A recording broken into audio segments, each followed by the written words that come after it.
This is the future of the U.S. military's future transport helicopter SB-1 Defiant, after being delayed for more than half a year related to the manufacturing problem of the rotor blade system. The finalist SB-2 helicopter finally applied a different technology to its flagship helicopter. The V-280 Valor adopts tilt-rotor technology, such as the V-22 Osprey, while the SB-1 Defiant employs coaxial main rotor technology or a counter-rotating stacked rotor model plus a pusher engine at the rear. The SB-1 Defiant successfully made its maiden flight on March 21, 2021. As reported by the Defense News website, this super-fast helicopter with Sikorsky-Boeing managed to fly for about 30 minutes. Flying at 7:47 a.m. from Sikorsky's factory in West Palm Beach, Florida.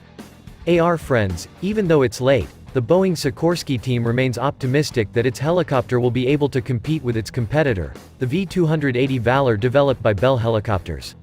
The V-280 Valor itself has been in the air for the first time since mid-December 2019.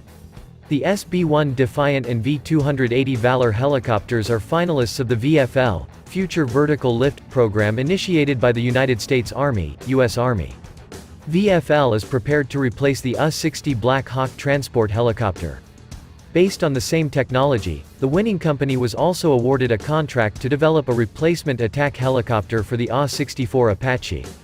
The rotor system used by the SB-1 Defiant provides the advantages of lift and hover capability, floating in the air, as well as higher stability than the system used by the V-280 and conventional helicopters such as the U-60 Black Hawk. The pusher rotor itself will provide an increase in the speed of its flight. The performance of the SB-1 Defiant is estimated to be much better than the U-60 Black Hawk helicopter. The SB-1's maximum flight speed is 424 km per hour, while the U-60 Black Hawk is only 170 km per hour.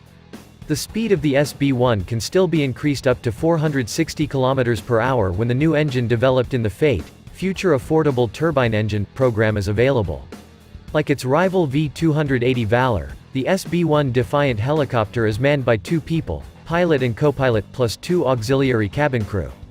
In its stomach is capable of carrying 14 armed troops, slightly more than the U-60 Black Hawk which only accommodates 11 armed soldiers.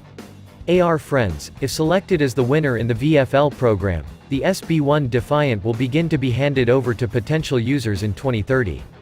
Gradually the SB-1 Defiant will replace the position of the U.S. Army's U-60 Black Hawk multi-purpose medium transport helicopter, which currently amounts to approximately 2,000 units.